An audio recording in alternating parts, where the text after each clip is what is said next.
E aí, então tá, então bom dia. Vamos começar então a nossa aula do Euclides da Cunha. O roteiro já, como o Lucas adiantou, já está lá no Moodle, o roteiro da aula. É bem roteiro. Sempre lembro para vocês, esses roteiros eles não são textos revisados, anotados, então vocês vão encontrar falhas de digitação. É um PDF cru, né? Nesse PDF aqui tem 40 páginas, então não é uma apresentação feita. Como é que é aquele coisa que todo mundo usa para fazer slides na internet? Enfim, que estava. Nem me lembro mais, mas enfim. Não é aquela coisa bonitinha, mas pelo menos assim depois fica o material anotado, né? Das outras aulas eu não mantive, para o próximo semestre já. A intenção é já deixar o material de cada semana previamente articulado. Bom, então hoje a aula, nosso encontro é sobre os sertões do Euclides da Cunha. Então, assim, eu vou compartilhar, né, o PDF e para percorrer, apresentando, vou apresentar uma primeira introdução sobre a trajetória do Euclides, depois um pouco sobre Canudos e aí entrar no livro. Então, vou compartilhar né, o PDF que está ali para ir a gente acompanhando. Aí qualquer coisa também é só vocês interromperem que eu paro para conversar, né? Ah, tá. Vocês estão vendo o PDF? Sim, Sim, tá ali. É esse aqui, né? Que tô mexendo aqui, é isso. Euclides da Cunha, tá tudo direitinho? não tá parecendo um que é PPG Bet. Né? Deixa eu descompartilhar, que eu compartilhei o arquivo errado. Desktop, não, desktop, Acrobat, agora vai. Tá, agora foi. Tá, não, Sim, foi. era arquivo de trabalho da reunião de ontem de tarde lá do E tá, então foi. Então, assim, eu vou começar assim, apontando, né? Tem algo muito interessante que é a trajetória do Euclides, que é uma trajetória famosa, já teve minissérie, é, né, contando a história dele, da esposa.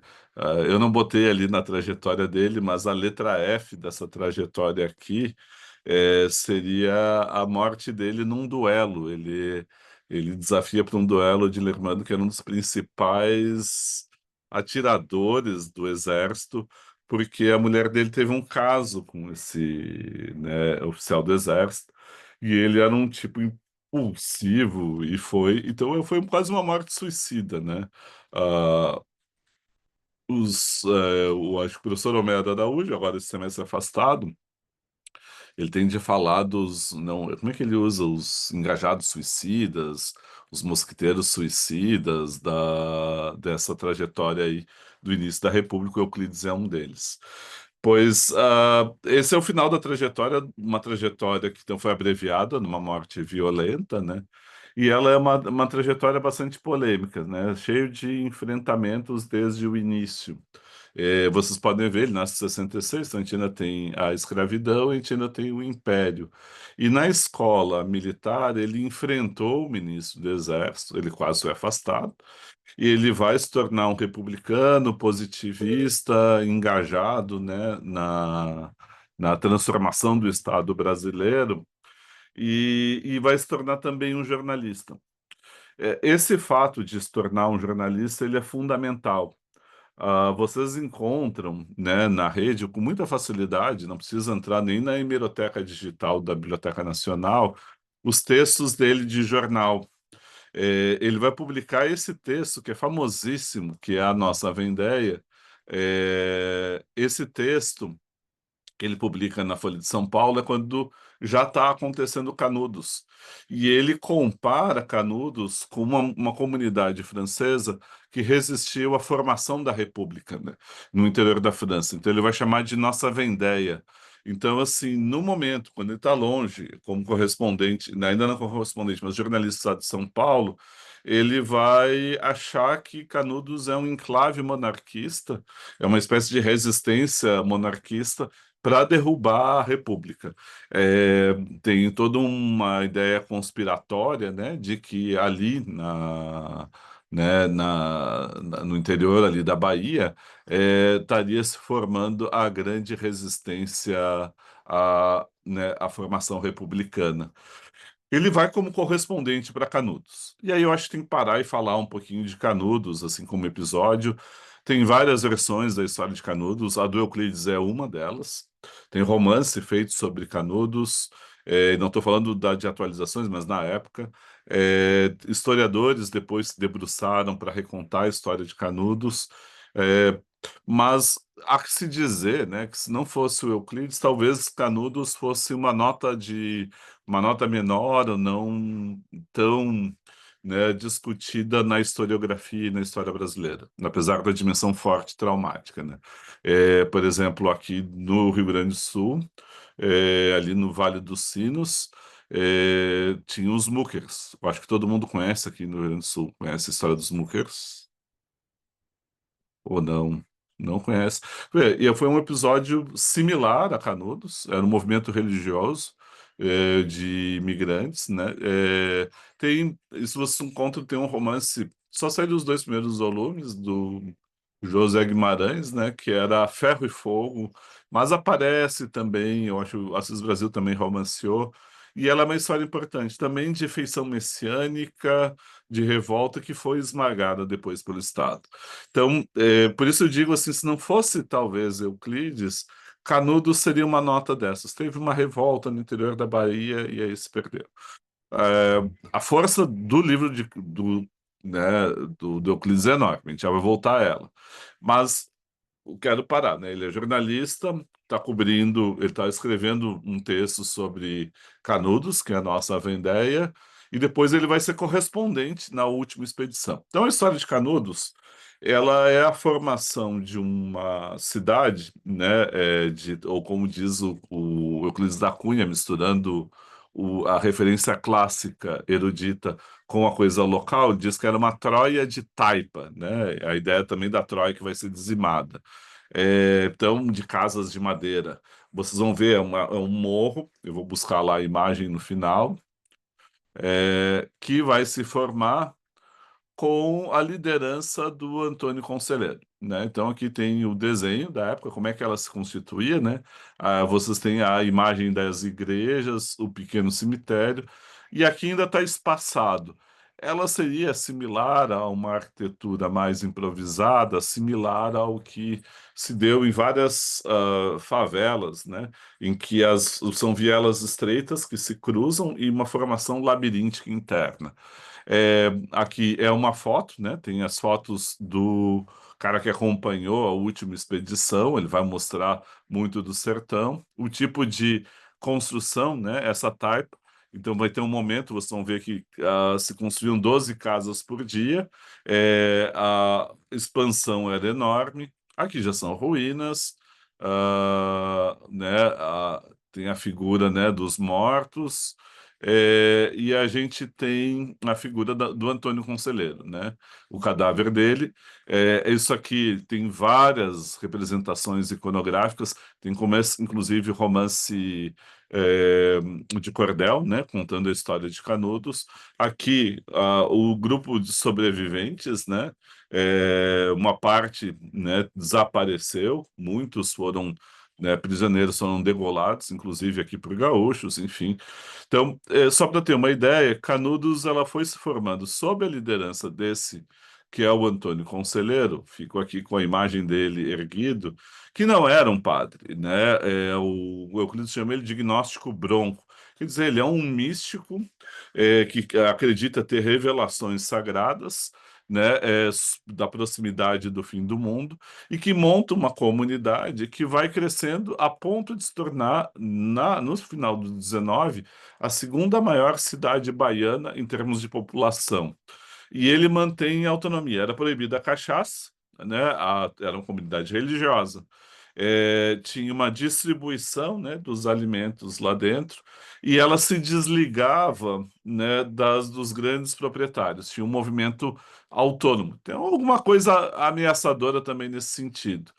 E o que espantou em Canudos é que venceu 3 expedições. A primeira, uma expedição pequena, né, que tinha ido para atacar Canudos, e a partir de todo um confronto, de uma compra feita, né, pelo Antônio Conselheiro e os demais, os principais de Canudos, que era uma compra de madeira para construção que nunca foi entregue. E aí teve um confronto, eles simularam ao mesmo tempo uma procissão e ao mesmo tempo tinham os que tinham a origem jagunça, né, de luta e de guerra.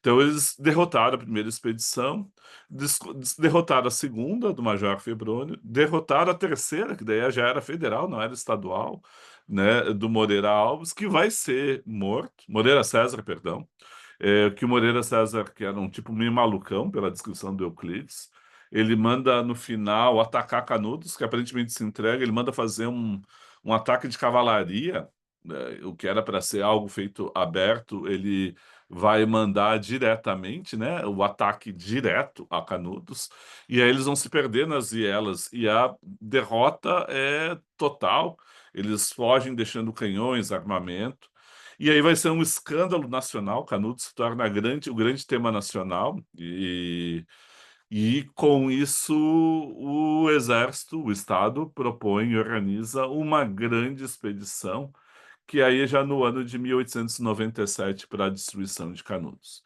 Então, Canudos é um grande acontecimento no século XIX. Vocês vão encontrar, se botarem na hemeroteca lá, crônicas. O Machado também é um dos que escreve crônicas sobre Canudos e sobre Antônio Conselheiro. Você vai encontrar muita coisa no debate que tinha ali. O que o Euclides vai marcar é que é a histeria nacional que se deu nas cidades litorâneas. O que é interessante colocar agora é que a guerra, né, de Canudos, ela acaba em 1897, né, com a destruição da cidade. A cidade Troia de Taipas, você pode dizer assim, ah, não é uma cidade construída, ela é muito precária, mas ela é populosa, ela estava sempre crescendo e ela é destruída por inteiro, ela é dizimada em 1897. E aí o Euclides, ele era republicano, ele acreditava que ali tinha um enclave monarquista, ele vai para lá e quando ele volta, ele passa alguns anos estudando. Vocês podem ver que o Sertões é de 1902. Então ele leva 4 anos, vai ser lançado 5 anos após a destruição de Canudos. E por uma razão muito forte, né? Depois eu volto ali à repercussão. Eu vou pegar o primeiro capítulo, a abertura, né? Que é a denúncia de um crime, a nota preliminar que ele coloca. E aí vocês vão ver a transformação porque ele passou. Escrito nos raros intervalos de folga de uma carreira fatigante, este livro, que a princípio se resumia à história da campanha de Canudos, perdeu toda a atualidade. Rememorada a sua publicação em virtude de causas que temos descusado reportar. Demos-lhes por isso outra feição, tornando-se apenas variante do assunto geral do tema. Qual é o princípio dominante que o sugeriu? Intentamos esboçar, palidamente embora, ante o olhar dos futuros historiadores, os traços atuais mais expressivos das sub-raças sertanejas. Então, a primeira coisa que depois a gente vai ver, ele vai dizer que formou uma sub-raça ali, 300 anos de abandono levou a formar, né, o sertanejo, a figura do sertanejo. Fazemos porque sua instabilidade, complexo de fatores múltiplos e diversamente combinados, aliada às vicissitudes históricas e deplorável situação mental, a estabilidade, tá, as vicissitudes históricas e situação mental que ali jazem, talvez efêmeras destinadas ao próximo desaparecimento. Eu vou pular um pouquinho disso. O jagunço destemeroso, o tabaréu ingênuo, e o caipira simplório serão em breve tipos relegados a tradições evanescentes ou extintas. Os primeiros efeitos de variados cruzamentos destinavam-se, talvez, à formação dos princípios imediatos de uma grande raça. Faltou-lhes, porém, uma situação de parada, o equilíbrio, que lhes não permite a velocidade adquirida pela marcha dos povos deste século. Retardatários hoje, amanhã se extinguirão de todo. A civilização avançará nos sertões, impelida por essa implacável força motriz da história, etc. E aí vou pegar o último parágrafo.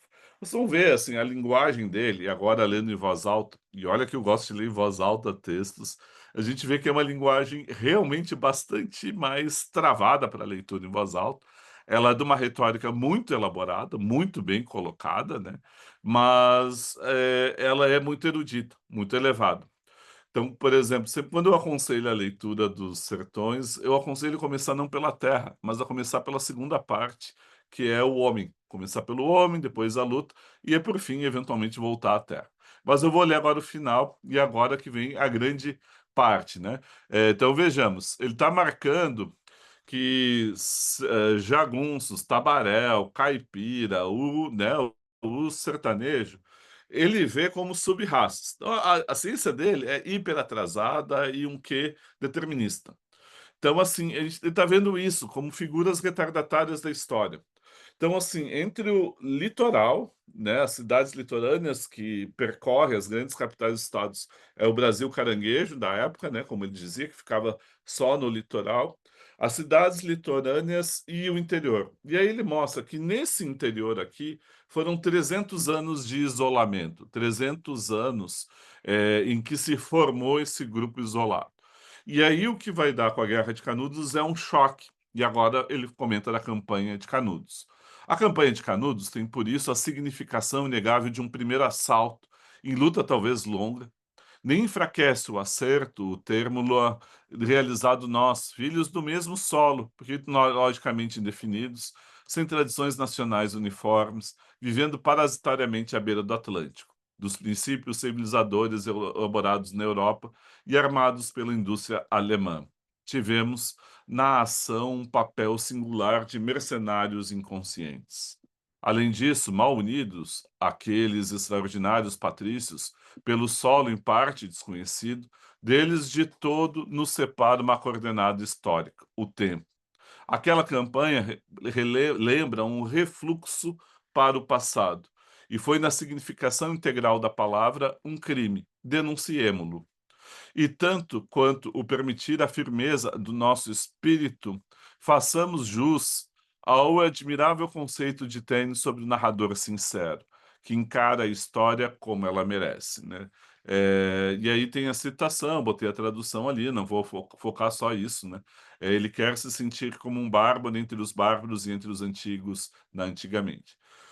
Ponto que eu quero partir é essa ideia de que o povo do litoral, mercenários inconscientes armados, né, militarmente pela indústria alemã, eles foram mercenários inconscientes que destruíram ah, pessoas do mesmo povo, mas que estavam separadas, como ele disse, por uma coordenada histórica, o tempo. Viviam noutra época ou noutro tempo. Nesse refluxo para o passado, o que ele encontra nisso é um crime do qual ele vai ser testemunha. E precisa testemunhar mudando de posição. Ele que era a favor da jornada, ele que era a favor desse ataque a Canudos, ao final ele vai se tornar contrário a isso. Ele vai dizer que deveria ter sido levada a educação e o que se levou foi o rifle para destruir Canudos, que era para levar a um passo de integração, e o que aconteceu de fato realmente foi uma violência, foi a destruição de uma parte da população. Então, ele vai denunciar isso que é um crime. E ele vai denunciar isso que é um crime como algo que é parte, propriamente dito, de um problema histórico brasileiro. Então, o livro Os Sertões, que é um livro colossal em termos de empreendimento para quem construiu, e é um livro colossal para a cultura brasileira e como depoimento histórico, ele é um grande marco, e ele também é um livro colossal para se ler. Não é fácil de enfrentar esses sertões do Euclides, mas ele sempre traz coisas relevantes, né?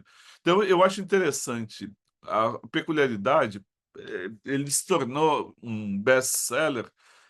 E aí, por que é peculiar isso? Porque é um livro dificílimo de ler, assim, não é um livro que flui. Se a pessoa for linearmente pela terra, é bastante difícil, é um vocabulário muito refinado, muito preciso, muito amplo, então, assim, algo que exige muito do leitor e, ao mesmo tempo, fica um best-seller. O Mário Vargas Llosa, antes de se tornar uma figura ligado aos liberais, né, no Peru, ele escreve esse livro que é A Guerra do Fim do Mundo, em que o personagem central é o Euclides da Cunha, e é um romance. É um romance muito interessante, que aí concentra todo pessoalmente na jornada do Euclides. No romance de 30 para adiante, a gente tem influência. Então, no romance de 30, se eu pegar Vidas Secas, se eu pegar Raquel de Queiroz, o 15, se eu pegar as figurações da seca, elas vão ecoar sempre algo dos sertões. João Cabral de Melo Neto, com Morte e Vida Severina, mas toda a figuração do sertão de Pernambuco está ligado a isso. Guimarães Rosa, tem vários elementos. Tem uma estudiosa que mostrou assim como Guimarães se aproveitou de vários trechos dos sertões para construir as suas figuras dos jagunços, em especial, né, no foco em Grande Sertão Veredas. João Baldo Ribeiro, na trajetória do Sargento Getúlio, que vai levar um prisioneiro do interior, né, para o litoral, vai dialogar com isso, né. Tem uma canção do Rapa, que é a Súplica Cearense. Eu não vou mostrar, eu ia mostrar se fosse em sala de aula, não vou mostrar aqui, por uma razão. Se eu mostrar aqui, depois eu não consigo colocar o vídeo no YouTube, porque ele vai reclamar que tem direitos autorais a serem pagos, né? Teria que cortar de todo jeito. Eu não, depois eu recomendo vocês assistirem. E o Glauber Rocha, Cinema Novo, a grande. Tem o Vidas Secas, né, do Nelson Pereira dos Santos, primeiro, que é a referência de formação, e a gente tem, a seguir, a gente tem o grande filme, né, o grande filme mesmo do cinema novo, que é Deus e o Diabo na Terra do Sol. Figura messiânica, enfrentamentos, uma linguagem, né, própria do Glauber, do cinema novo, né, uma ideia na cabeça e uma câmera na mão, mas também dialogando. Essa aqui é uma listagem rápida, sem esgotar, só para mostrar o quanto é e quanto foi impactante a obra dos Sertões. Ela é difícil de transpor, ela não é de fácil leitura, etc, etc. Mas ela é uma obra necessária. E ela é uma obra que colocou o episódio de Canudos como um ponto fundamental para pensar a sociedade e a cultura brasileira, né. Eu quero sempre manter no horizonte, nessa ideia do denunciar um crime, uma expressão que vem do Walter Benjamin, que está lá nas teses sobre o conceito de história, e para mim tem sido um mote, né, assim, a ser, né, desdobrado, que é o documento de cultura é um documento de barbárie ao mesmo tempo. Então a gente tem um documento, talvez, da mais vasta cultura e erudição propriamente, né, formada no Brasil, essa grande figura de intelectual que foi Euclides, mas a gente tem um documento que ele está construído sobre uma das marcas mais bárbaras, que é a formação brasileira calcada na violência e na violência extrema, né. Então, assim, eu botei aqui na revisão, né, a caneta ali, a figura do Lima Barreto, porque na outra semana quando a gente falou do episódio, lá na outra 2 semanas atrás, né, eh, da de um trecho, uma carta do Policarpo para sua irmã Adelaide, ele perguntava, né, se havia justiça nisso, se havia justiça na guerra, quando ele se torna um homem de Cro-Magnon, um homem que é capaz da violência mais extrema. Então, assim, a gente está na mesma quadra, né, ali do final do 19, início do 20, aonde essa violência vem à tona. E eu insisto nisso porque tem muitas imagens de que o Brasil é um povo pacífico, de que aqui nunca teve revolução, não teve violência, mas a gente tem uma violência constitutiva que veio de lá e vem até aqui. E eu vou pegar, assim, só adiantar, se vocês vão ver que está no documento, que o Euclides depois, quando ele vai falar da quarta expedição, e aí fala do histerismo, que percorreu, né, as cidades litorâneas, em especial o Rio, a capital federal, daí já na época, capital, né, da República, e aí ele diz: "Olha, Canudos está aqui. Canudos não é na Bahia, Canudos está nas vias, algumas vias aqui do Rio de Janeiro". E nada mais atual do que a gente falar disso 2 semanas depois dessa chacina, e ontem, né, de noite, ainda teve no Roda Viva o secretário, né, de segurança, ele falando do caráter bem-sucedido que foi, né, a operação que tem mais de 160 mortos. Então, assim, é muito curioso, assim, o certo, quase assim, desprezo pelo valor da vida, né, do outro, assim, né, e esse modo de tratamento, enfim. Então esse é o ponto inicial, né, então tem essa dimensão, traumática, né. A estrutura do livro, ela não é da reportagem. A reportagem é muito fluente de ler, tem os cadernos de reportagem, a gente consegue recuperar os cadernos de notas do Euclides, também a gente tem acesso e pode ler. E aí ele organiza bem na lógica determinista. A Terra, que vocês vão ver, é uma determinação sobre o homem, formação do sertanejo, ele fala da formação do sertanejo, formação, né, ali do grupo onde vai sair a figura emblemática do Antônio Conselheiro e a Constituição de Canudos. Então, assim, tem uma espécie de lógica de determinação. O meio vai determinar a formação do homem, né? E é determinação mesmo, não é condições para. Determina quase que, independente de qualquer vontade pessoal, é uma determinação nessa formação. E ao mesmo tempo ele está compondo o teatro mesmo, né, como se fosse um palco. Esse é um livro que até hoje a classificação ela é difícil, né, porque não é considerado puramente literatura, não é jornalismo, não é puramente um ensaio, não é puramente histórico ou sociológico. Ele é um livro misturado para dar conta, né, mas tem muitos traços da linguagem literária e da entrada literária, seja das referências, seja da forma, principalmente como ele compôs a última sessão, que é a sessão da específica, a sessão da guerra, né? Que é a luta, que é a outra, o homem do litoral versus o homem do sertão. E e aí, na sequência, agora eu queria ver, assim, cada uma das partes. Eu vou pegar só a parte 5, né? Tá dividido em 5 sessões, a parte 5 da Terra, quando ele vai falar que existe uma categoria nova. Ele coloca, assim, que teriam 3 tipos de desenho da geografia. Vocês podem ver, vocês devem estar mais próximos, de ter vindo da formação, né, base da educação básica, então provavelmente vocês estão mais atualizados no conhecimento da geografia do que eu. Mas, assim, o que que ele está pegando? Uma geografia que já é antiga, assim, que ele separa em estepes, vales férteis, litorais e ilhas. E aí o que ele diz é que para o pensador alemão, que é o Hegel, os sertões não teriam lugar. Diz ali ele, né? Os sertões do norte, porém, à primeira vista, se lhes equiparam. Falta um lugar no quadro do pensador germânico. Eu não vou entrar no debate aqui da precisão teórica dele, porque é impreciso, né? Então nem preciso debater isso, só é impreciso. Mas o esforço que ele tem, do Euclides, de pensar algo que aconteceu no Brasil e que não cabe na ordem do pensamento europeu.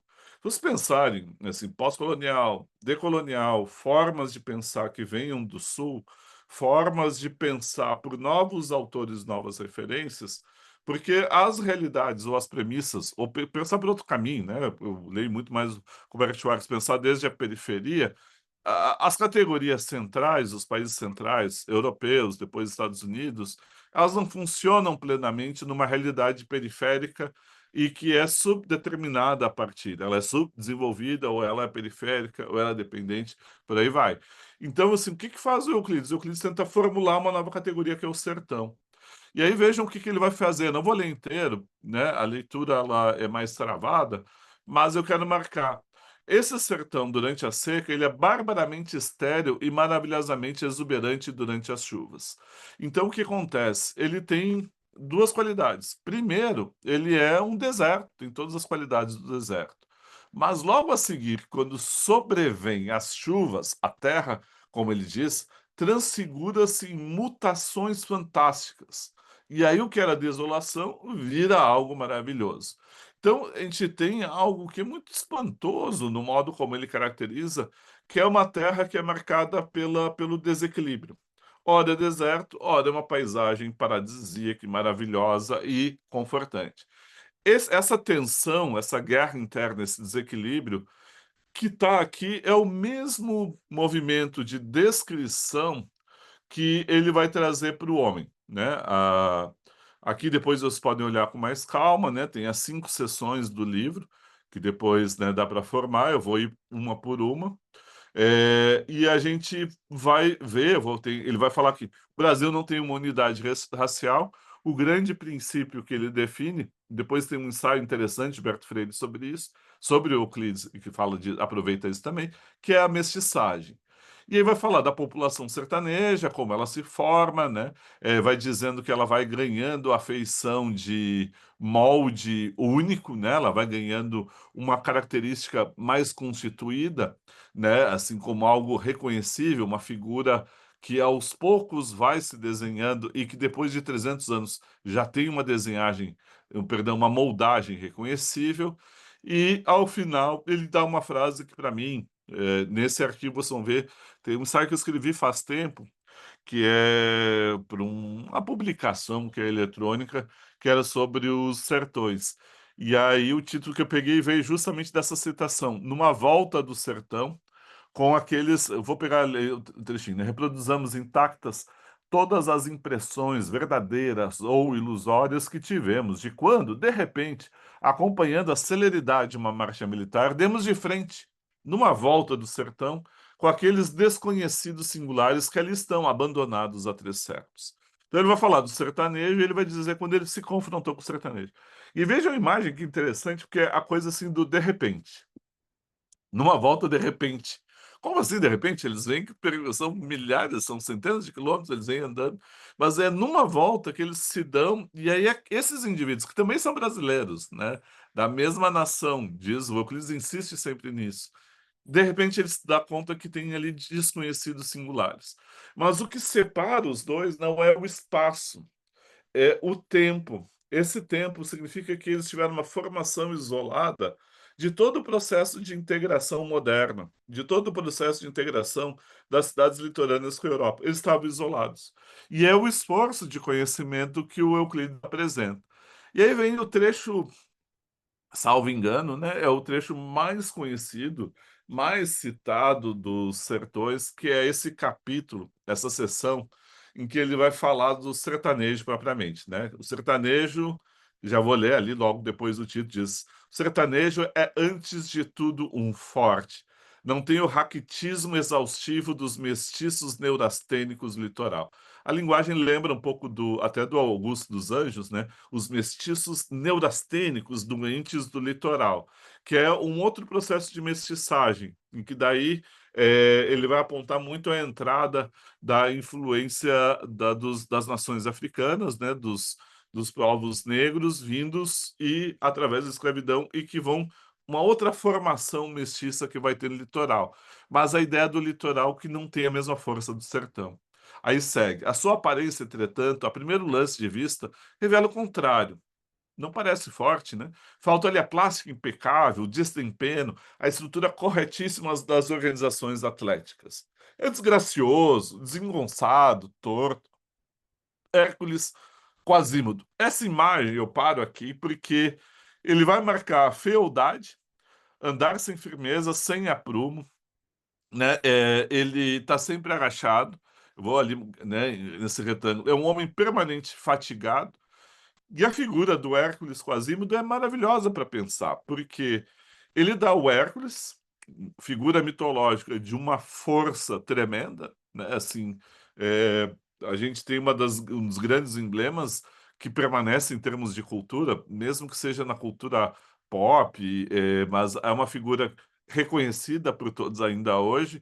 E da outra figura um pouco menos conhecida, já do romance do século XIX, que é dessa figura do Corcunda, Corcunda de Notre Dame, também eu acho conhecida, né? Também circula bastante, que ele é corcunda, ele é feio, ele é desengonçado, ele é muito ágil.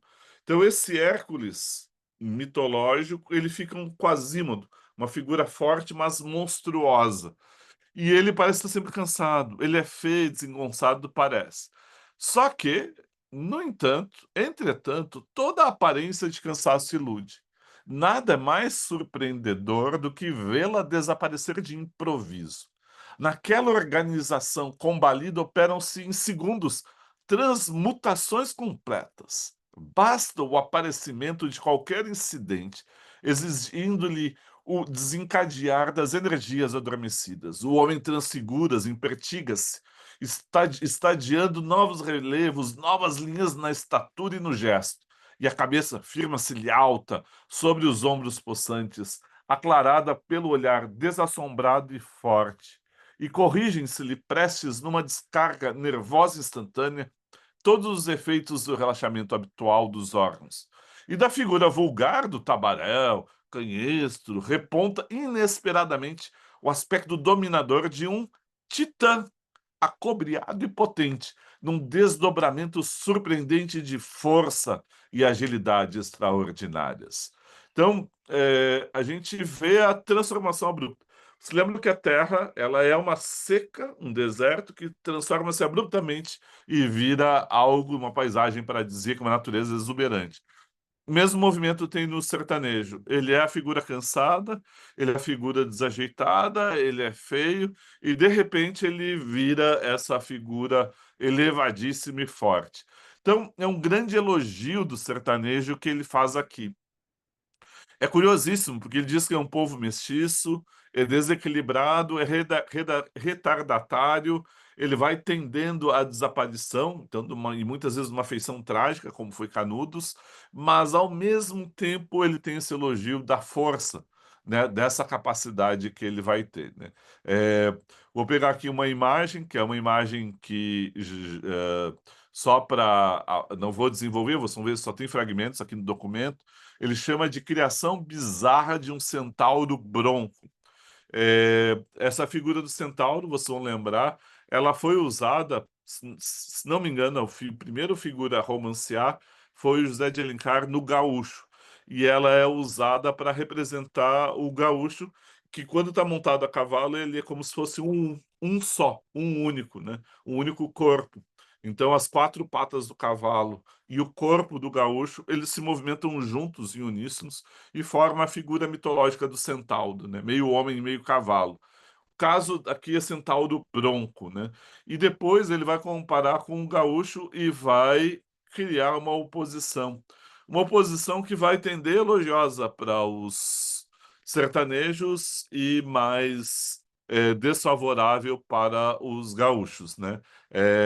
No elogio. A gente pode polemizar, a gente poderia discutir isso com ele, mas não é um caso de discussão propriamente dito, mas é mais ali da oposição, digamos assim, necessária para a argumentação ou para o empreendimento que ele tem. Só fazer o parênteses, os gaúchos que foram lutar em Canudos, né? Ela é destruída em 97, então na última expedição é depois da Revolução Federalista do Sul, na qual, né, teria lutado Policarpo. E o Policarpo Quaresma, que é a revolução a revolta da degola, né? Em que a degola foi um dos modos de eliminação do inimigo, né?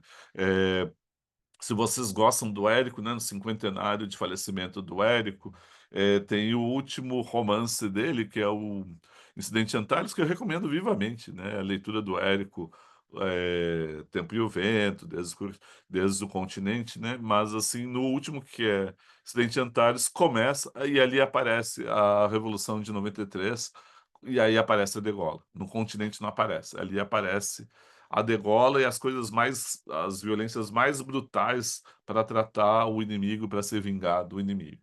Esses foram os gaúchos levados para lutar em Canudos, né? Então é muito explicável, eu diria, essa relação complicada, né, que o Euclides tem quando ele compara o sertanejo e o gaúcho. Que ele diz que o gaúcho é aquela figura que aparece desempenada, mas que não tem, né, em termos de força, é uma força diferente, não consegue lutar no mesma, nessa terra, pelo menos seca ali, do mesmo modo que o sertanejo. Mas aí é outra história, né? É, aí ele vai apresentar a variante trágica, que é a seca, vai falar da seca, a seca inevitável, a forma de enfrentamento, ele vai resistir até o último tempo, a religiosidade, né, mestiça que vem, ele vai embora, mas quando passa a seca, tende a voltar ao sertão. Então é um dos registros, já tinha tido antes, né, a primeira grande seca do Ceará, né, antecedia, que é dos registros da migração, né, para o litoral, fugindo da seca, né? E Aqui depois ele fala de um episódio, que é a pedra o episódio da Pedra Bonita. Então eu só queria registrar, né, isso aqui dá não sei se alguém leu, eventualmente leu ou tem interesse pode ler, que é a figura de um intelectual pernambucano fascinante, né. De nascimento ele não é pernambucano, mas ele se radicou em Pernambuco, Recife, era professor de estética, que é o Ariano Suassuna. Autor da Alto da Compadecida, obra mais conhecida dele, e ele tem um romance da Pedra do Reino. Ele era do movimento armorial de resgate das tradições populares e de reescrita e de valorização. E ele vai pegar esse episódio da Pedra Bonita, que é um episódio de sacrifício maluco religioso que teve. O que é interessante aqui nesse trecho, além do episódio único, é a frase generalizante do Euclides, quando diz: as agitações sertanejas do Maranhão à Bahia não tiveram ainda um historiador. Ele não vê a história brasileira como pacífica, ele vê uma história que ela só pode ser considerada pacífica se eu apagar na narrativa todos os episódios de revolta, né. Então, era só fazer uma nota ali. Aí vem a figura do Antônio Conselheiro, eu vou só ir um pouquinho mais rápido, né, sempre em função tentar equilibrar o tempo, e eu quero destacar esse trecho. O Antônio Conselheiro, ele é uma estrati est da ele é natural que essas se sublevassem e se condensassem, de certo modo, toda a figura do sertanejo se condensa no Antônio Conselheiro. E aí vejam o que que diz aqui sobre ele. Resumo abreviado dos aspectos predominantes do mal social gravíssimo. Seu Antônio Conselheiro, mas segue. Por isso, o infeliz, Antônio Conselheiro, destinado à solicitude dos médicos, veio impelido por uma potência superior bater de encontro a uma civilização, indo para a história como podia ter ido para o hospício.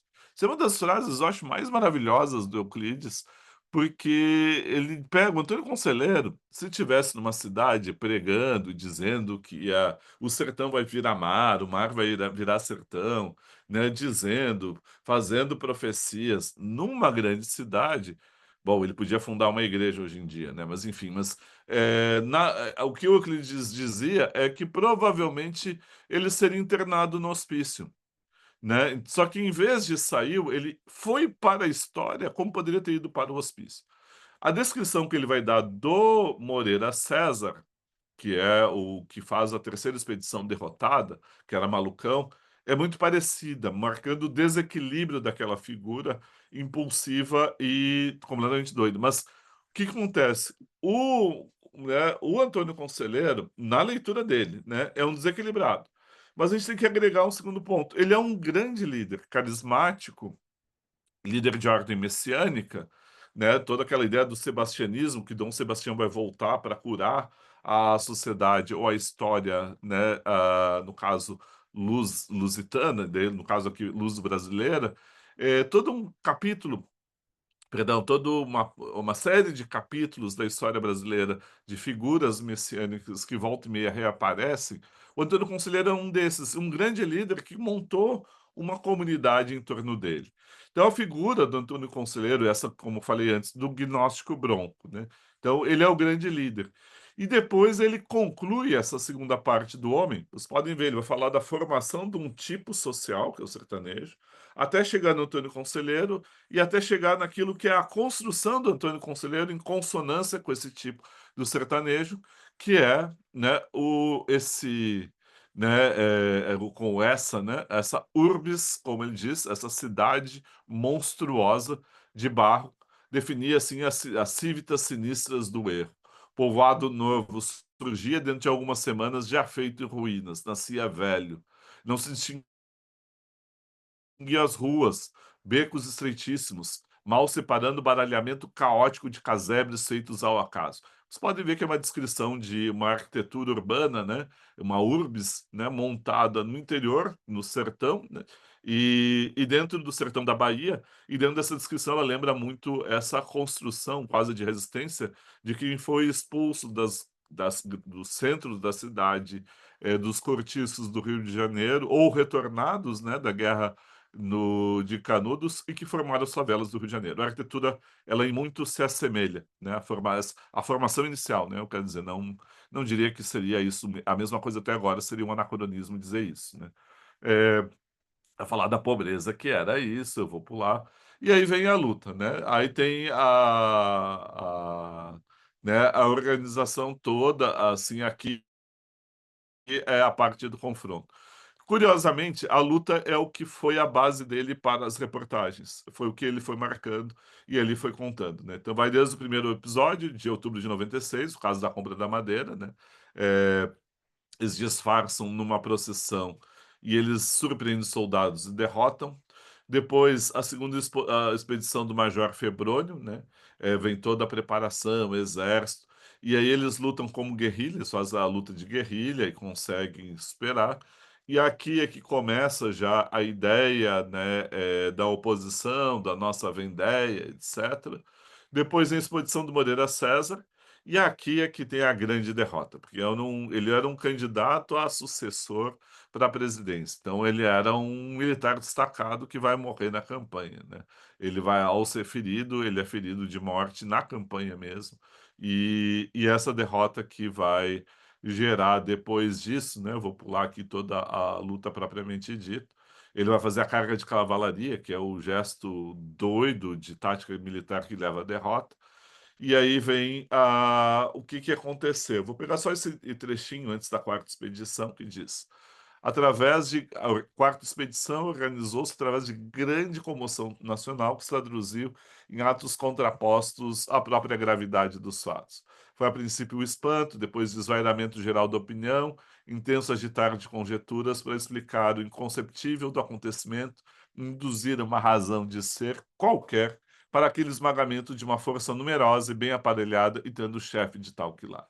Aí fica, ninguém consegue explicar direito, né, todo o movimento, vai até o final, ele vai mostrar, né, que né, diz ali, pegar esse trechinho final ali, a Rua do Ouvidor valia por um desvio das Caatingas. A correria do sertão entrava arrebatamente civilização adentro, e a Guerra de Canudos era, bem dizer, sintomática apenas, o mal maior. O homem do sertão, encorado e bruto, tinha parceiro por aventuras perigosas. Aí vai seguir aqui e vai. A última frase, ficou pequenininha ali, eu acrescentei que não tinha ali, depois da fase da luta até os últimos dias, o último capítulo é só uma frase. É que ainda não havia um Maudsley, se não me engano é essa a pronúncia, um Maudsley para as loucuras e crimes das nacionalidades. É um psiquiatra inglês que ele está preocupado no estudo individual, né, dessa trajetória, tem que pensar a trajetória, muito pela influência do meio, que vai levar à formação de crimes individuais. E aí o que Euclides se coloca, de certo modo, é nessa posição, né? Alguém que veio estudar as loucuras e crimes da nacionalidade brasileira. Então, testemunha de um crime até o final, quando ele encerra. Eu quero só discutir aqui, esse é o que eu disse para vocês que é um ensaio. Ele não está no formato de ensaio, eu botei algumas notas que entremeiam o ensaio, né? Ele é bem simples de apresentação ali né, dos sertões, propriamente dito, mas eu vou partir. A abertura é um crime, né? A feição criminosa, a novidade dos sertões, né? Desse caso, a ideia de uma lição de história para a gente observar, ver as falhas. É, assim, tem outras relações a serem feitas aqui, e eu vou pular um pouco para chegar à dimensão, né? Então, isso aqui é um dos pontos chaves, a ideia do legislador Comblen. Comblen é um rifle, né? Que era para levar a educação e levou à violência, né? E destruir a Troia de Type. E a formação do narrador e algumas questões que vão vir agora ao final, que é isso que eu quero encerrar, né? Que é o seguinte, assim, a pergunta-chave me parece, né, que é um incômodo que Canudos gerou, né? E aí tem hipóteses mais diversas, né? Todo o incômodo que gera enclave imperial. O Euclides mostra e repetidas vezes ao longo do livro de que essa percepção é uma grandíssima bobagem, porque, assim, não tinha nenhum impulso político, nenhum impulso de enfrentamento, né, da república para a restauração do império. Podia ter referências ao imperador, mas não era uma defesa, uma luta política contra o império, uma formação de uma comunidade religiosa de cunho messiânico, preparando-se para o fim do mundo, né. Então, era mais ou menos isso. Agora tem uma outra coisa que ela é interessante de ser destacada, que é o seguinte, quer dizer, levantei demais, que é essa questão aqui que eu queria marcar. Essa Nova Jerusalém, como era vista, ela propõe uma vida econômica comunitária e rentável. E, assim, não é violenta, num primeiro momento, é religiosa, não traz nenhuma ameaça aos outros, mas a ameaça dela é pelo simples fato de se constituir como uma vida comunitária alternativa à lógica de exploração do sertão. Tem algo, assim, de assustador nisso, assim, né, visto como algo ameaçador, principalmente pelos grandes proprietários da região do interior baiano, né. Então esse é um dos aspectos que está posto, né. O outro ponto que eu acho que é dos mais incômodos, sertões, a formação do Estado brasileiro, como é que se dá esse contato entre essas 2 culturas diferentes? O Euclides queria que fosse uma educação. Mas a educação dele parte de um perfil etnocêntrico, né, ou diria eurocêntrico, né, ele pensa a educação moderna ser levado a incluir, Canudos como se fosse, Canudos incorporados ao mesmo modo que havia educação, né, brasileira, né, assim, da formação mais tradicional.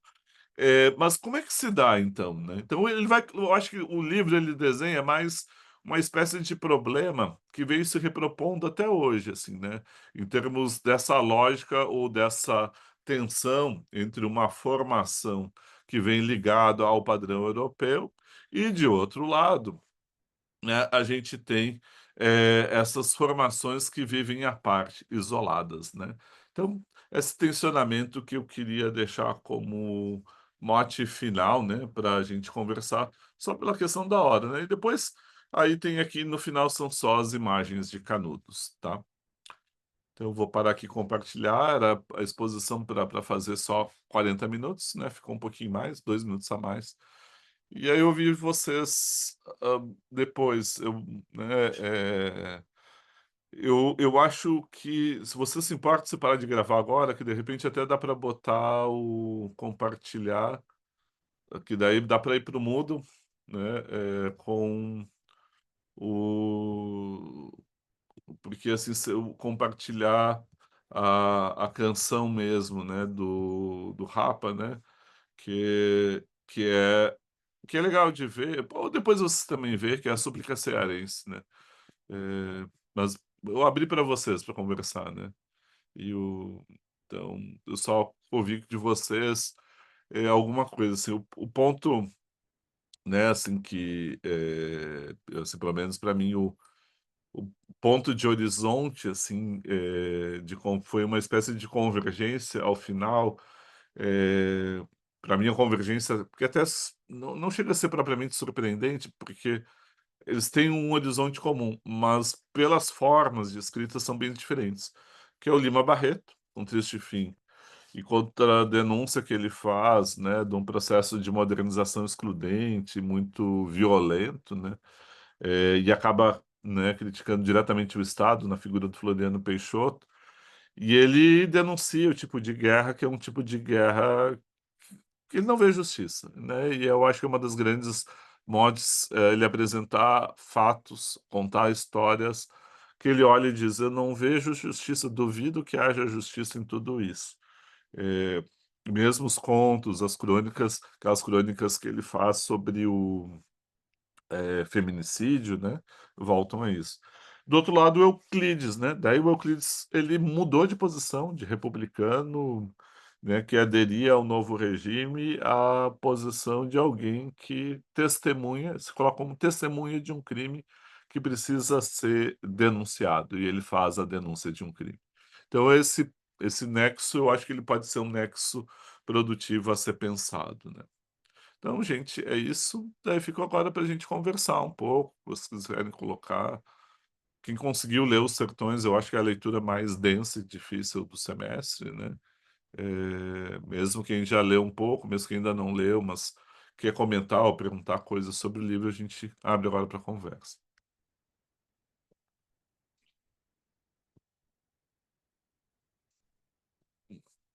Agora a palavra é de vocês.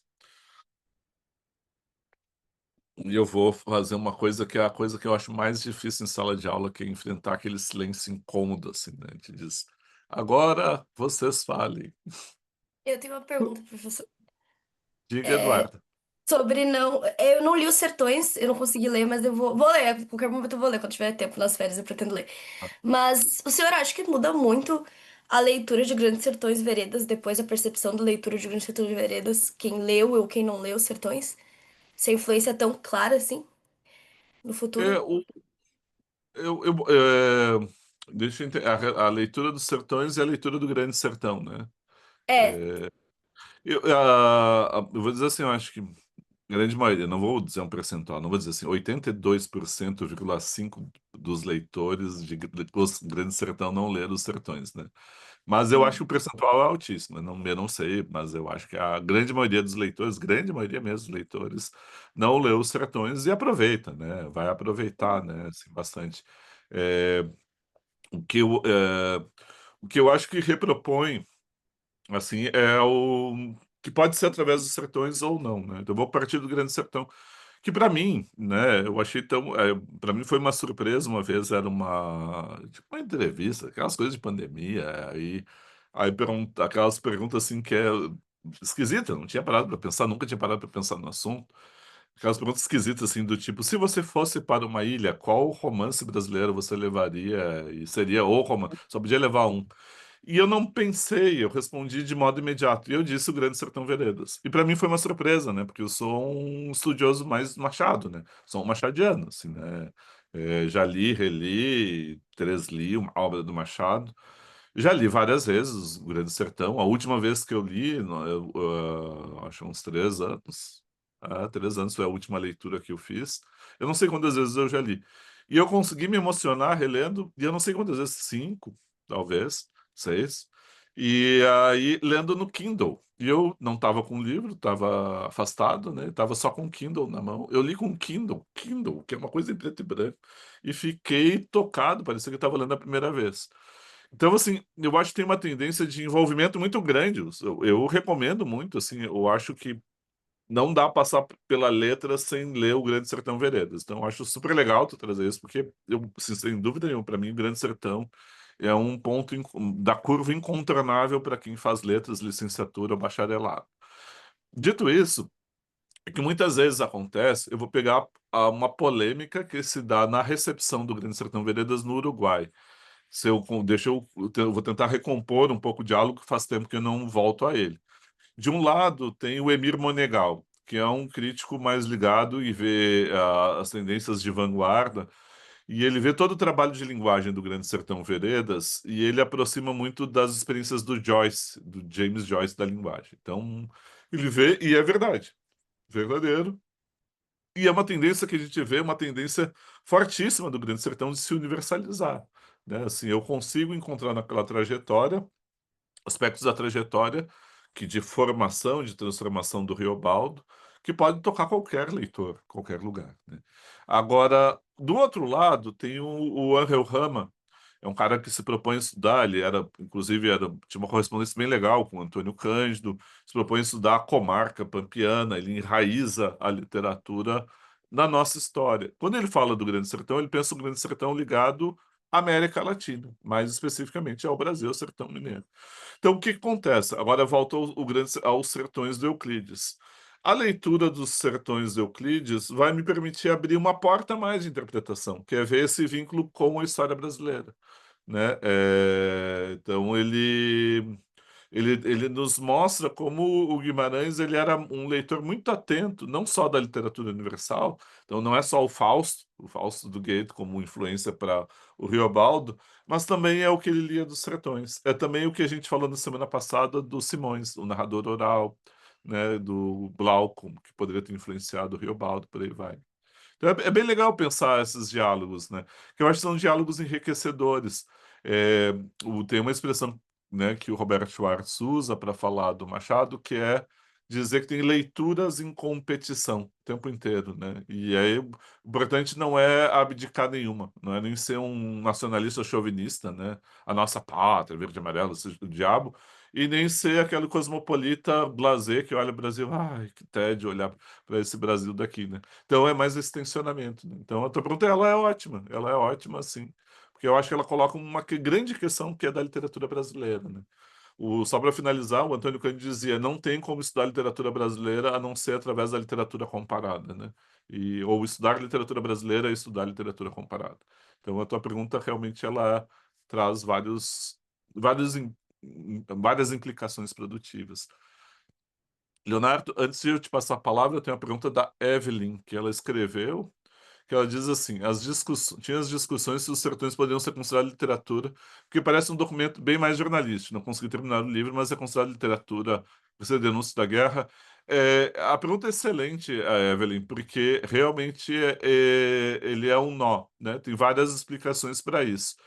Ele é um documento jornalístico, mas ele se afasta do jornalismo diário, né? Ele leva 5 anos para fazer, então ele vira uma grande reportagem. Se usar na ideia do jornalismo, ele vai criando uma reportagem densa, mas ao mesmo tempo ele é um ensaio historiográfico, um tipo de estrutura, a terra, o homem, a luta.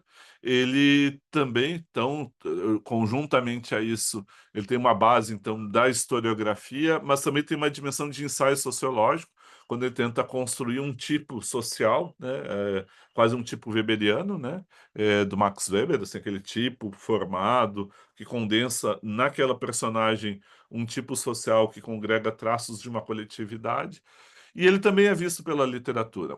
Eu ainda acho melhor a introdução, eu não sei se está no Moodle, peço desculpas, eu não tenho memória, mas acho que eu botei lá, que é a introdução de uma das edições dos Sertões é um estudioso, é um brasileirista radicado nos Estados Unidos, estuda o Brasil, que é o Leopoldo Bernucci. Putz, agora me fugiu o nome dele. É, eu olho aqui nas referências, eu espero ter posto as referências aqui. Se eu não botei, foi uma falha minha, eu acho que eu não botei as referências.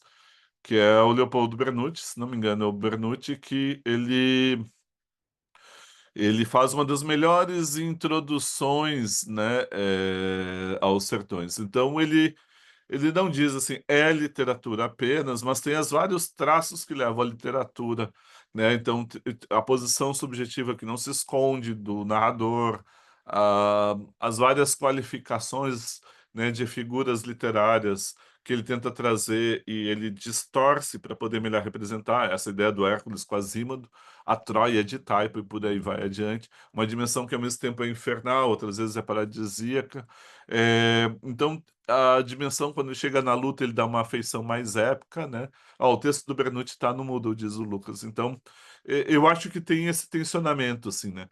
Uma das explicações para isso é que a gente não tinha uma formação específica na ordem da sociologia. As pessoas tinham o curso de engenharia, mais para exatas, alguma coisa mais ligada à medicina ou direito. A divisão do trabalho intelectual, ela se constitui mesmo nos anos de 1930 com a formação universitária mais abrangente. Então, os primeiros cursos de sociologia, por exemplo, filosofia específica, depois letras e outras áreas vão se constituindo, né? Então, assim, o Euclides, ele fica num lugar que é indeterminado, né?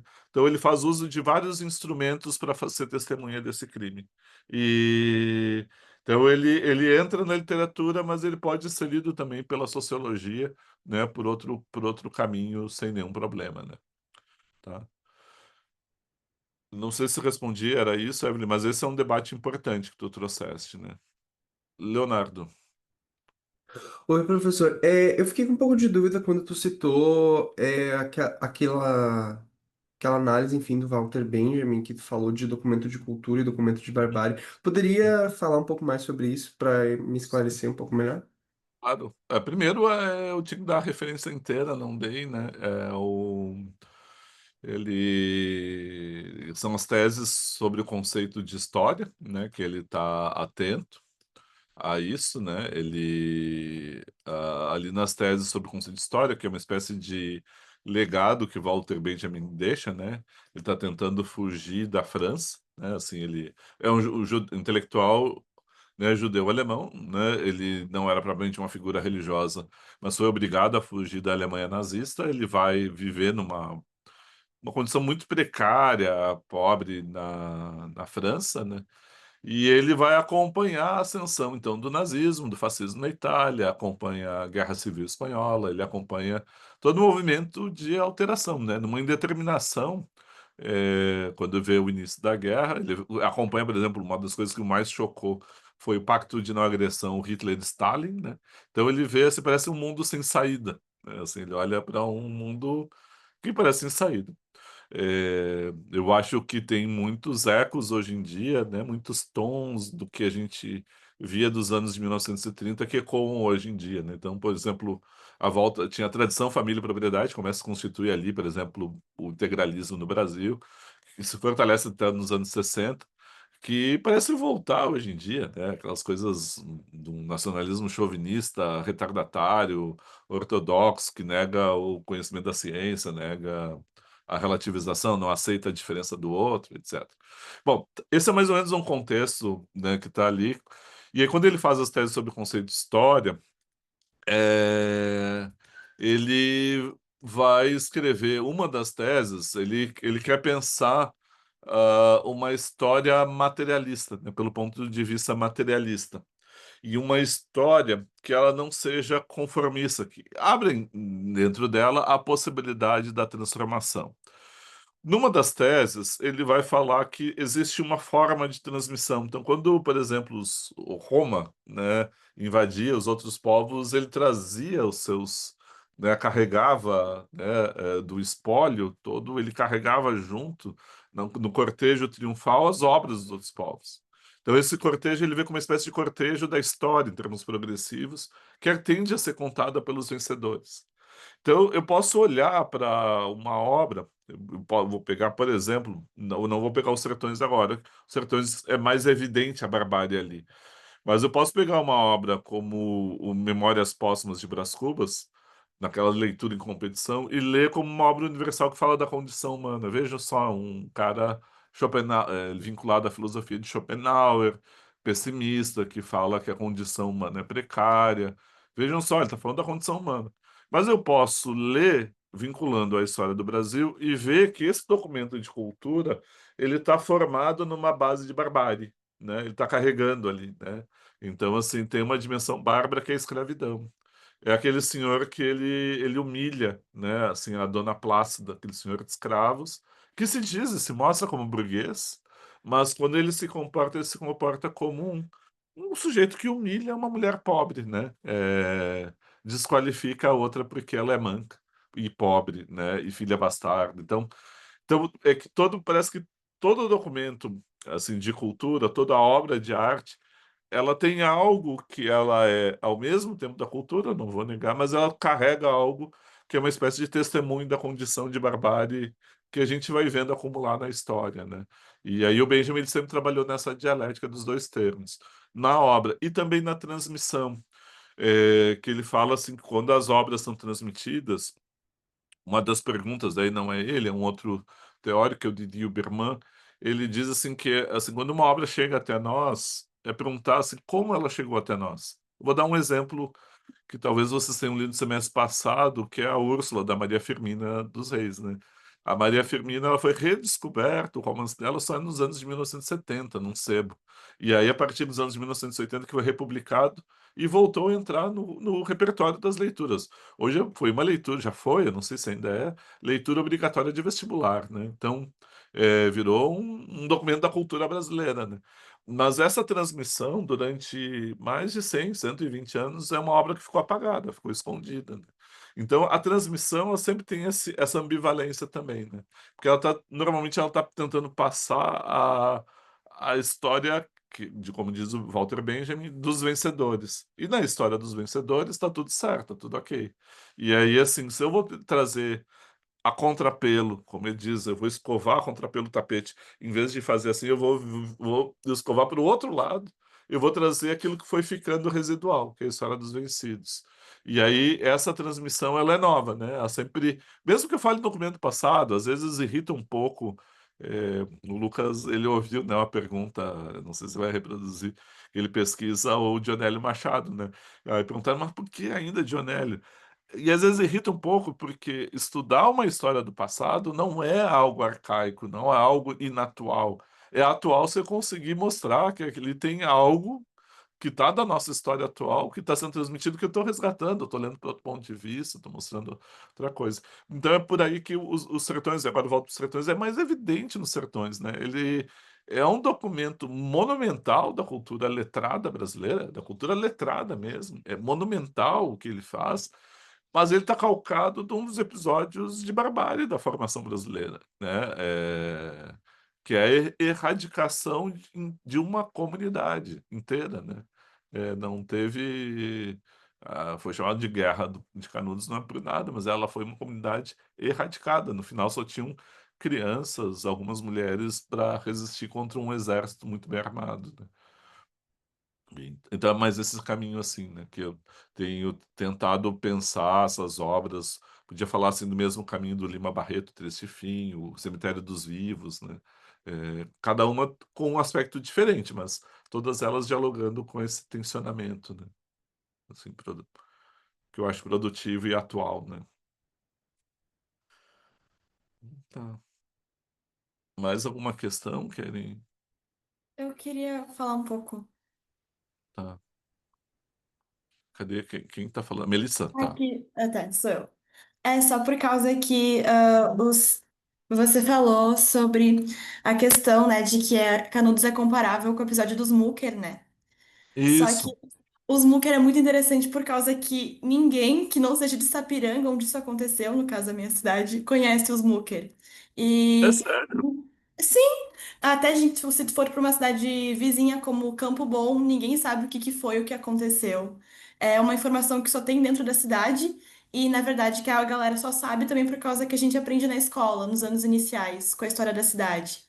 Tu Então, vê só. e é um episódio muito chocante, é uma coisa que, É, assim, foi tão chocante quanto Canudos, também era uma comunidade religiosa isolada ali. Só exatamente. que eu acho que muito do fator do porquê que as pessoas não conhecem algo que é tão. Um episódio muito interessante aqui do Rio Grande do Sul é por causa que, diferente de Canudos, não teve alguém que testemunhasse e que fizesse um relato tão chocante, tão forte quanto o Euclides fez, né?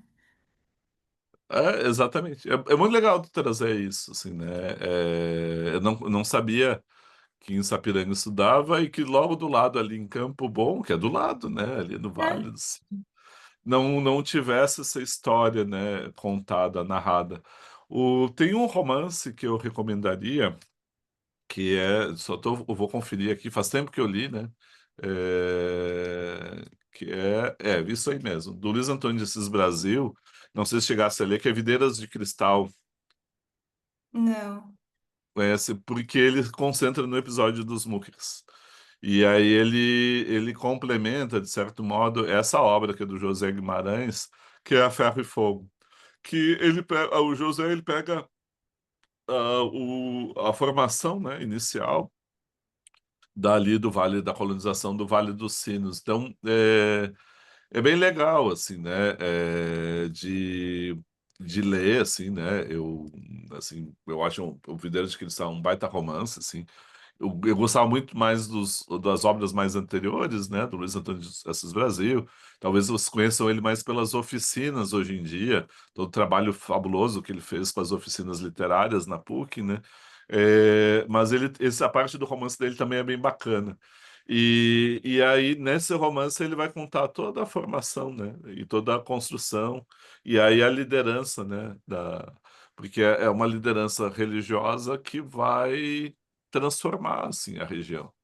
De fato, eu acho que a gente não tem conhecimento por causa de uma ausência mesmo, né? De alguém Sim. que assim, dissesse, isso é um monumento, né?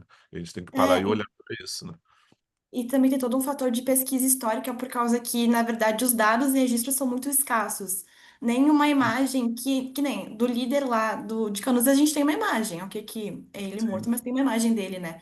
No caso da Jacobina, que foi a grande líder dos já Mooker, comi. a gente não tem uma visão dela, a gente não tem uma ideia de como ela realmente era. Tu tem ali uma estátua no canto da cidade, mas na verdade aquilo é baseado em uma mulher genérica da época. A gente não tem uma referência de realmente como ela era, assim. Tem pouquíssimos registros dos Mooker. Ah, tem um, sabe aquela livraria do Senado?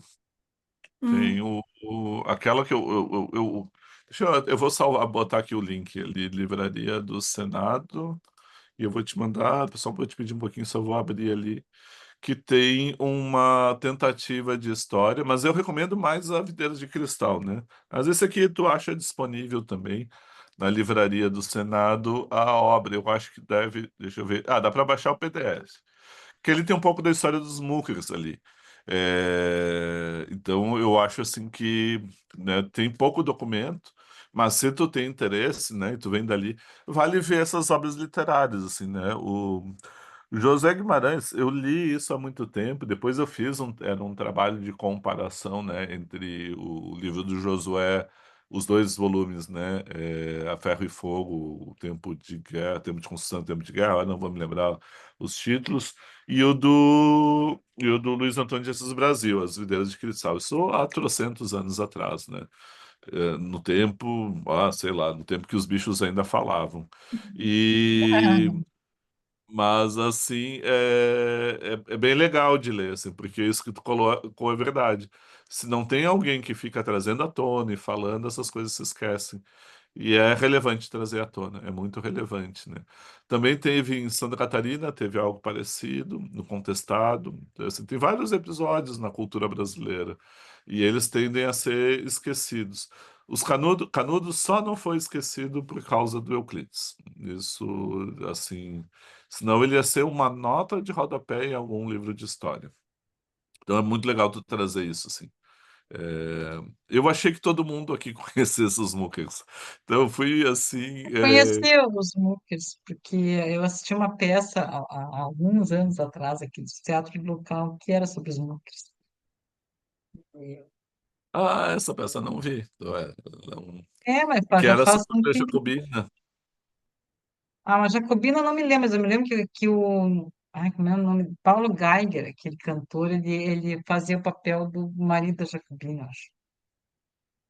Era um tipo um médico, né? Da região, É, que a ele É, não tinha região. formação. faz tempo que eu assisti É, essa essa peça, peça. mas eu me lembro que tinha os Mookers. Eu acho que tinha até um filme, os Mookers tem, Tem dois né? Tem. filmes, um de 70 e um dos anos 2000 que é da Globo, mas É.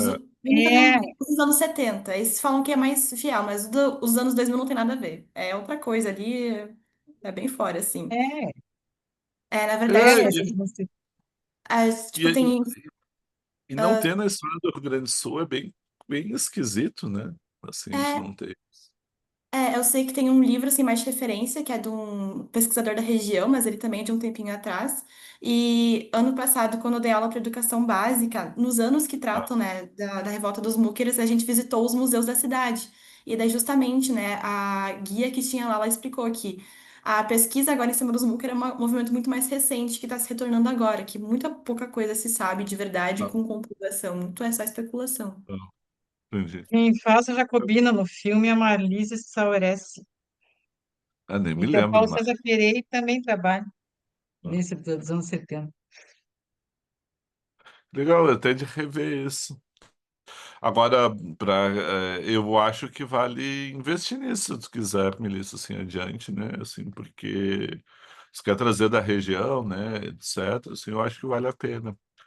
Porque até porque essas coisas, se não forem estudadas, elas vão sendo esquecidas, né? O Romance do Assis Brasil é de 91, né? Também já, eu acho que pouca gente lê. Eu acho que quando começou a sair o romance, teve mais movimentação, né? Mais debate. Bacana. Então tá, gente. Mais alguma questão? Então, vou desejar para vocês, né, uma boa semana. Lembrando que quinta-feira a gente não tem aula, fica para vocês estudarem. Não tem tarefa nenhuma, é só vocês se organizarem para estudo. Como eu disse para vocês, Se quiserem estudar de modo coletivo, cada um faz suas anotações, fiquem à vontade. E aí a prova é na terça-feira que vem. O Lucas, que está aqui conosco, vai aplicar, né? Ele vai estar lá na sala de aula com vocês. E depois eu pego, corrijo e devolvo. Só essa observação, né? Avisem para os colegas que se for feriado e a universidade ficar fechada no dia 21, não vou poder pegar as provas para corrigir, né? E assim, então, aí eu corrigi, eu só vou conseguir pegar segunda de manhã cedo. Eu vou para a universidade, pego e trago. Daí eu não sei se eu consigo em um dia acabar tudo, né? E só evitem escrever em excesso, né? Não precisa escrever 10 páginas, tá? 10 folhas de papel ao máximo, assim.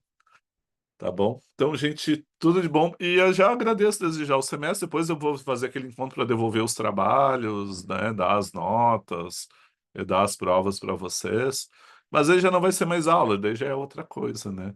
E o meu gabinete lá fica sempre, o Lucas é testemunha, que quando eu tô lá, a porta tá sempre aberta. No máximo vai estar fechada quando tiver quente e a gente ligar o ar-condicionado.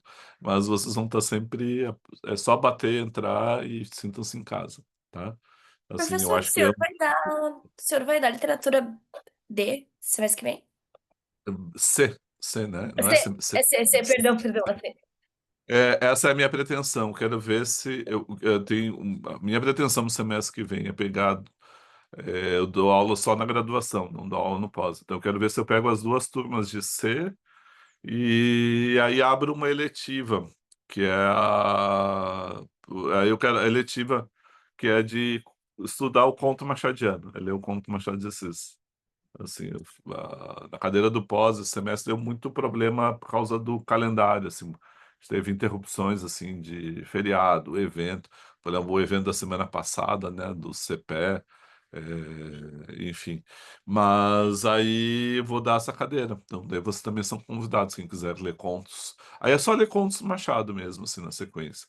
A ideia é ir lendo e discutindo os contos e a composição. E a Brasileira C tem a estrutura do semestre passado, e é só pegar, você posso mandar.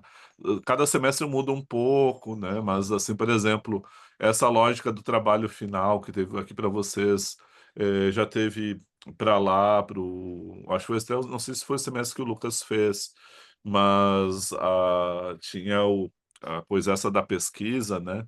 Aí era pesquisar revistas modernistas, né? Então, assim, tem as revistas assim, tipo a Claxon, a Estética, alguns foram para aí pesquisar jornais em que aparecia literatura modernista. Então, por exemplo, tinha os periódicos, eles tinham um suplemento literário, suplemento cultural, né? Então, a boa parte da poesia do Drummond apareceu ali, do Bandeira. Então, eram coisas assim. Então, não vou dizer que vai ser esse, mas é um trabalho parecido com o que vocês fizeram agora, só adaptado para o outro, para a sequência, né? Tá? E mas aí assim, tem que refazer, né? Eu aproveito janeiro ali para que o intervalo é maior, né? Então para remontar, fazer uma remontada, né? Ou fazer uma alteração, né? Das coisas. Então tá, minha gente. Então desejo vocês realmente uma boa semana e a gente daí vai se encontrando, se falando, gente. Tá? Tudo de bom, gente. Eu vou parar aqui de gravar e vamos interromper a Tchau, prof. gravação. Bom almoço. Obrigado, igualmente. Tchau, prof. Boa semana. Igualmente, gente.